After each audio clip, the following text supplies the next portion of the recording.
জলের কল, পুকুরের সামনে কড়া পাহারা। 13ই মে ভোট পর্ব মিটতেই নাকি জল বন্ধ বিজেপি কর্মীদের। 5 দিন ধরে জলকষ্টে ভুগছেন বীরভূমের ইলাম বাজারের বিজেপির সমর্থক কয়েকটি পরিবার। তবে এই অভিযোগ মানতে চায়নি তৃণমূল। অন্যদিকে উত্তর 24 পরগনার স্বরূপনগরে এক বিজেপি কর্মীকে মারধরের অভিযোগ। 13ই মে ভোটের দিন থেকে নাকি গ্রামে জল নিতে দেওয়া হচ্ছে না বিজেপির সমর্থক কয়েকটি পরিবারকে। এই অভিযোগ ঘিরে শোরগোল পড়ে গেছে বীরভূমের ইলাম বাজারে। গ্রামবাসীদের অভিযোগ, তৃণমূল নেতারা হুমকি দিয়েছে ভোটের ফল প্রকাশের পরে সন্দেশখালির মতো করে দেওয়া হবে ইলাম বাজারের মুরগাবনিকে। তাদের আরও অভিযোগ, বিজেপি করার অপরাধে প্রায় 30টি পরিবারকে পানীয় জল নিতে বাধা দেওয়া হচ্ছে। গ্রামবাসীদের অভিযোগ, তারা বিজেপি করেন, তাই ভোটের পর দিন থেকেই তাদের নিগ্রহ করা হচ্ছে। এমনকি গ্রামের কল থেকে তাদের জল নিতেও বাধা দেওয়া হচ্ছে। শুধু তাই নয়, ওই পরিবারগুলো যাতে জল না পায় সেজন্য পুকুর ও কলে পাহারা দিচ্ছেন তৃণমূল কর্মীরা। আমাকে 4 দিন ধরে আমাদের বাড়ি থেকে খিদাড় বার করে দিয়েছে। আমি লোকের ঘরে বাস করছি। কারা বার করে দিল? ওই তৃণমূল নেতাগুলো আমাকে জল নিতে দিচ্ছে না। আমাদের বাড়িতে আমি বাস করতে পারছি না, আমাকে বার করে দিয়েছে।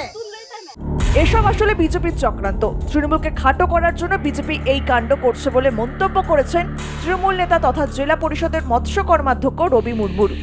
আদিবাসী মানুষ, সরল মানুষ, সততা মানুষ, তারা কখনো কোনো মানুষকে বাধা দেয় না। তারা স্বতঃস্ফূর্তভাবে গ্রামের মানুষ বা একসঙ্গে মিলেমিশে থাকে। কিন্তু এটা রাজনীতি রং লাগাবার চক্রান্ত করে তৃণমূলকে খাটো করার জন্য এই সব তাদের বিজেপি চক্রান্ত। এদিকে মিটিংয়ে না যাওয়ায় উত্তর 24 পরগনার স্বরূপনগরে বিজেপি কর্মীকে মারধরের অভিযোগ উঠল তৃণমূলের বিরুদ্ধে। স্বরূপনগরের বাংলানি গ্রাম পঞ্চায়েতের তেতুলিয়া এলাকায় ভীম বিশ্বাস নামে এক বিজেপি কর্মীকে মারধরের অভিযোগ ওঠে। সেই সময় বিজেপি কর্মীর মা ঠেকাতে গেলে তিনিও আক্রান্ত হন বলে অভিযোগ। স্বরূপনগর থানায় ইতিমধ্যেই অভিযোগ দায়ের করেছেন ওই বিজেপি কর্মী। টিএমসি মিটিংয়ে যায়নি, তার জন্য আমাকে মারধর করেছে। কি বলছে?